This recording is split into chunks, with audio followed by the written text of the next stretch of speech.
हैं, आप हमसे जो मांगेंगे हम आपको वही देंगे, वही देंगे, वही देंगे।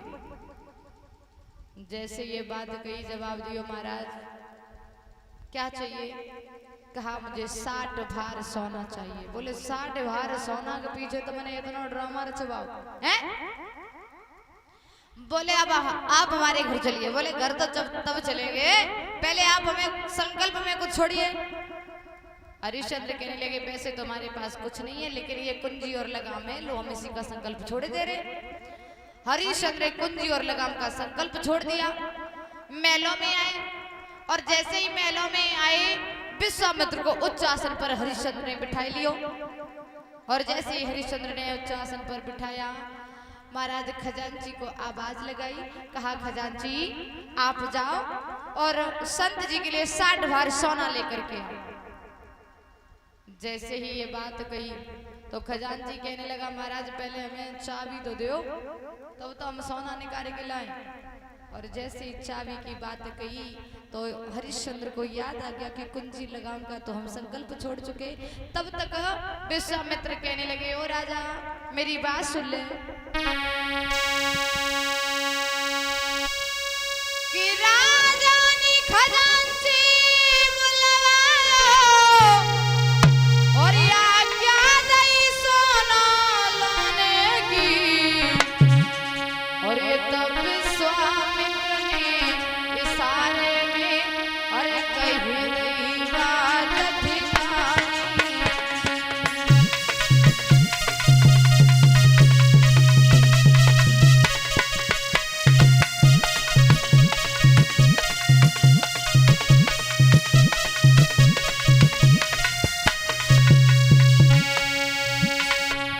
जवाब दिया ओ राजा होश ठिकानी कर, सेवा किससे करवाता है, ये तेरा सेवक रानी, तू किस पे हुक्म चलाता है।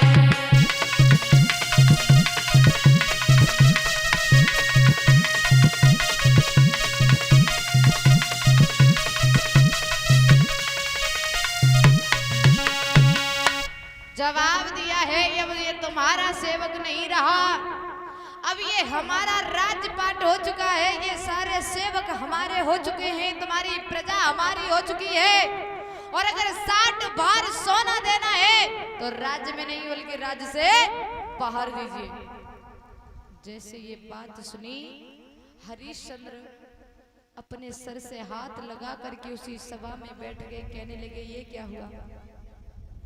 मैंने अपने हाथों से अपने पैरों में कुल्हाड़ी मार ली, मेरा सब कुछ था और सब कुछ चला गया, कुछ भी नहीं रहा।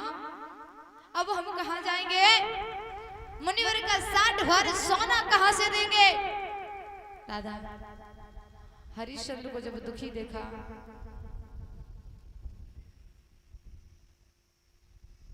इसी बीच में 101 मुद्राएं देकर के सम्मान कर रहे हमारे आदरणीय बड़े भैया जागीश यादव, इसी ग्राम बिथरा के रहने वाले हैं। ये भैया 101 मुद्राएं देकर के सम्मान कर रहे हैं। मैं भगवान से कामना करूंगी कि भैया जी के हाथ हमेशा दान और धर्म की तरफ बढ़ते रहे, समाज में सम्मान मिलता रहे। राधा रानी अपनी असीम अनुकंपा हमारे जागीश भैया के ऊपर बनाए रखे। बोलियो गोविंद भगवान की। आज हरिश्चंद्र बड़े ही दुखी हुए और जैसे ही हरिश्चंद्र को दुखी देखा तो विश्वामित्र ने एक बात की। बोले सुनो राजा, अगर आप दुखी हो रहे हैं, देने का मन नहीं है, विचार नहीं है, तो आप एक काम करो, हमसे मना कर दो, हम चले जाएंगे लेकिन तुम्हें दुखी ना देखे। हरिश्चंद्र कहने लगे महाराज एक बात कहूँ आपसे। जवाब दिया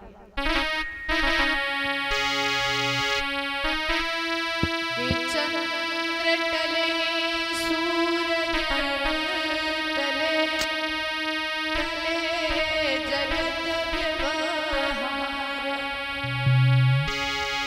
और इंद्र पे राजा हरिश्चंद्र को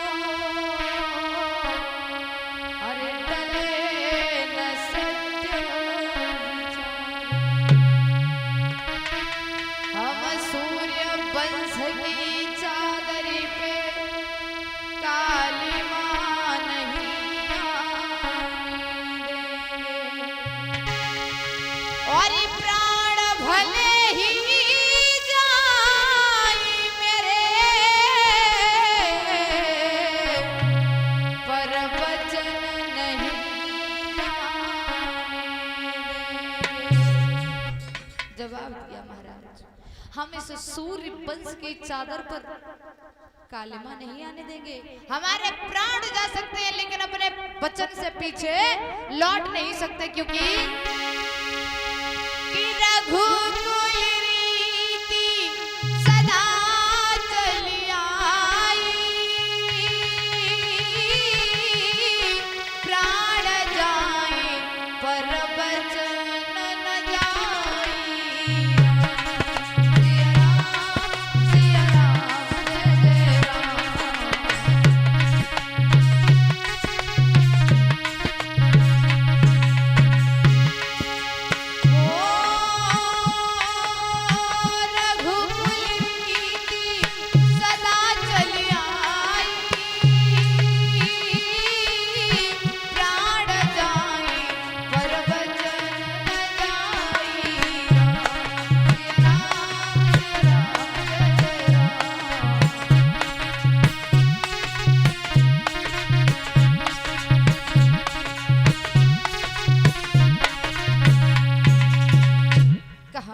कि रघुकुल रीति सदा चली आई, और प्राण जाए पर वचन न जाई। कहा हम अपने प्राणों को त्याग देंगे लेकिन अपने वचन से पीछे नहीं जा सकते। हरिश्चंद्र ने अपने सर से मुकुट उतारा और दादा विश्वामित्र के सर पर रख दिया और अपनी राजगद्दी पर विश्वामित्र को बिठा दिया। दोनों हाथ जोड़े, कहा महाराज आज के बाद आप हमारे इस राज्य के राजा हैं। जैसे ये बात कही कि आज के बाद आप हमारे इस राज्य के राजा हैं, हरिश्चंद्र ने जवाब दिया हम आपका ये महल छोड़ करके जाएंगे और आप हमें ले जा करके कहीं बेच देना, आपका कर्ज अदा हम बाहर से ही करेंगे। जैसे ये बात कही बोले कहां से बाहर से करोगे, इस राज्य में नहीं, आप और अपनी पत्नी को लेकर के अपने बेटे को लेकर के हमारे राज्य से बिल्कुल बाहर चले जाइए। हरिश्चंद्र कहने लगे महाराज कहां जाऊंगा, कहां जाएंगे हम?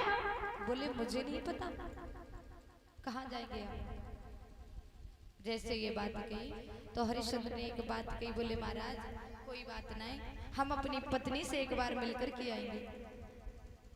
जैसे पत्नी का नाम लिया तो हरिश्चंद्र से विश्वामित्र ने एक बात कही, जवाब दो। बोले महाराज एक बात बताओ, तुमने तो राज दे दो, क्या तुम्हारी रानी तैयार हो जाएगी? हरिश्चंद्र कहने लगे महाराज मेरी रानी उनमें की रानी नहीं है जो हमारी हमारी करीब बात पर इनकार कर दे। हमारी रानी पतिव्रता स्त्री है। बोले ठीक है एक बार जाओ, पूछ गया। हरिश्चंद्र अपनी रानी तारा के पास पहुंचे और तारा ने अपने महाराज को आते हुए देखा तो बड़े ही प्रेम और भाव के साथ में हाथ पकड़ा, जाकर के महाराज चारपाई पर बिठा करके आरती उतारने लगी। और जैसे ही आरती उतारने लगी तो हरिश्चंद्र ने हाथ पकड़ लिया, कहने लगी रानी हमारी आरती आज न उतारो। तारा कहने लगी महाराज आप जब भी आते थे तो तुम्हारा चेहरा एक फूल की तरह खिला हुआ नजर आता था, आज तुम्हारा ये चेहरा उतरा क्यों है? हरिश्चंद्र कुछ भी नहीं बोले। बोले महाराज आपकी खामोशी हमें हमारी बेचैनी को बढ़ा रही है, बात क्या है एक बार हमें बताइए।